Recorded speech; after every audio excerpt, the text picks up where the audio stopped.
Seorang wanita berusia 60 tahun tiba-tiba jatuh di jalan. Namun semua orang di sekitarnya bertindak seolah-olah tidak peduli. Wanita tua itu telah jatuh. Tapi tidak ada yang mau membantunya. Ia bahkan dihina oleh orang di sekitarnya.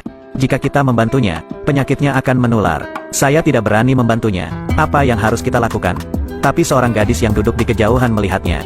Dia segera datang untuk membantu wanita tua itu bangun. Tetapi tanpa diduga orang yang lewat mengingatkannya. Kamu tidak harus membantunya. Semua orang di usia ini pasti memiliki banyak penyakit. Itu benar. Jika kamu membantunya dan tidak hati-hati, kamu akan tertular penyakitnya. Tidak seharusnya kalian mengatakan seperti itu. Kalian semua juga akan menua ketika sudah waktunya. Jika kamu ingin menjadi orang baik, maka selamatkan dia. Gadis itu mengabaikan tatapan orang lain dan tetap menolongnya. Kemudian, setelah membantu wanita tua itu, dia mengeluarkan permen yang selalu dia bawa dan memberikannya kepada wanita tua itu. Ternyata gula darahnya rendah.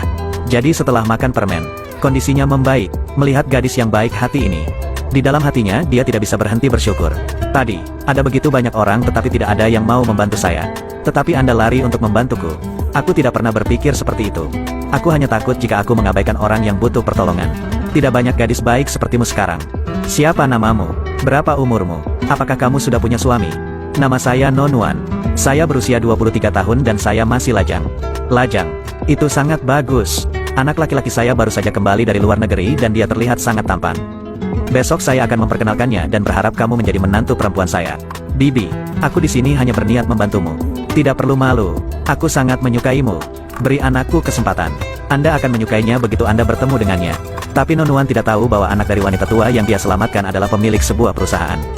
Ketika anak laki-laki itu pulang, sang ibu sudah menunggunya. Nak, senang rasanya jika Anda membawakan ibu seorang cucu. Sepertinya ibu akan menjadi lebih baik. Ibu akan memperkenalkanmu dengan seorang gadis yang sangat baik hati. Kamu harus pergi untuk melihatnya sendiri. Ini saatnya mengubah status lajangmu. Siapa yang harus aku lihat, Bu? Aku tidak akan tertarik pada wanita. Kenapa?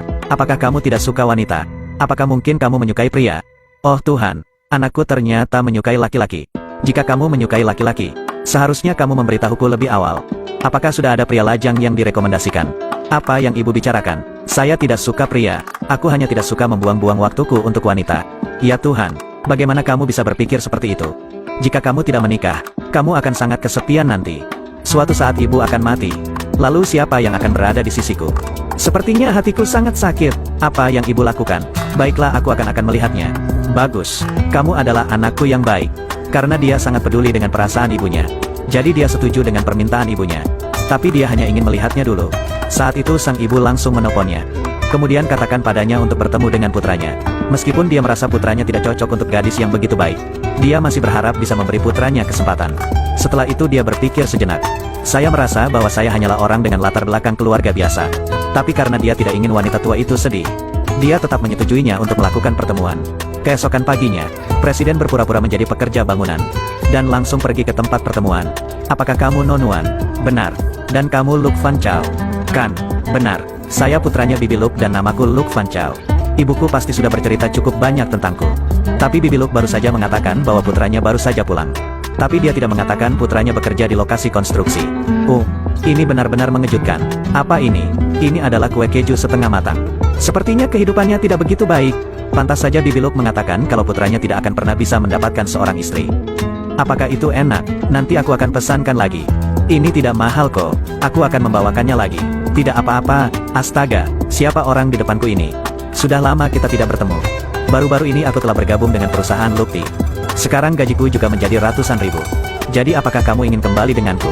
Tapi itu tidak mungkin karena sekarang aku punya pacar. Siapa juga yang mau kembali denganmu? Hubungan aku dan kamu hanyalah masa lalu. Dan aku juga punya suami. Apakah pria itu adalah suamimu? Itu benar. Dia bahkan lebih tampan darimu. Meski begitu dia hanyalah seorang pekerja di lokasi konstruksi. Seorang wanita pelukis pinggir jalan seperti dirimu sangatlah cocok berpasangan dengan pria konstruksi. Aku adalah presiden grup Luc Van Chow. Lukti, seorang pekerja seperti dia. Bagaimana mungkin memiliki nama yang sama dengan CEO grup Lukti? Itu benar-benar konyol. Seperti yang Anda ketahui, Lukti terkenal dengan asetnya yang bernilai miliaran dolar. Disebut juga seorang jenius bisnis. 2 hari yang lalu dia baru saja menginvestasikan ratusan juta untuk mendapatkan kategori terbesar di wilayah barat. Dengan penampilan Anda seperti ini, apakah Anda pantas bila dibandingkan dengannya? Aku tahu kamu masih belum bisa melupakan pacarku. Tetapi Anda tidak seharusnya mendapatkan suami pekerja konstruksi seperti dia. Apa masalahnya? Selama kita benar-benar saling mencintai, Apapun status sosialnya saya tidak peduli. Sebelumnya dia dan aku sudah pernah berkencan. Saya masih sedikit peduli denganmu untuk memperingatkanmu agar hati-hati dengan pria sampah. Asal kamu tahu, setelahku meninggalkanmu, hidupku jauh lebih baik. Jadi Anda tidak perlu mengingatkan saya. Oke, jangan sampai menyesal. Besok adalah hari reunian kelas. Jadi bawalah suami pekerja kerasmu ini untuk ikut denganmu besok. Dengan begitu dia pasti akan segera sadar. Oke, aku akan datang. Jika aku tidak melihatmu, kamu hanyalah pengecut yang bermulut besar. Kamu tidak perlu pergi ke sana. Aku akan ikut. Bukannya kamu baru saja berbicara omong kosong. Aku akan membuktikannya. Kamu harus menandatangani kontrak pernikahan dengan saya selama 3 tahun. Setiap bulan, aku akan memberimu 50.000. Pekerja seperti Anda tidak mungkin mendapatkan uang sebanyak itu. Anda tidak perlu khawatir tentang ini. Bagaimana? Apakah Anda mau menjadi istri kontrak saya? Entah apa dia bisa membantuku atau tidak. Tapi aku harus setuju.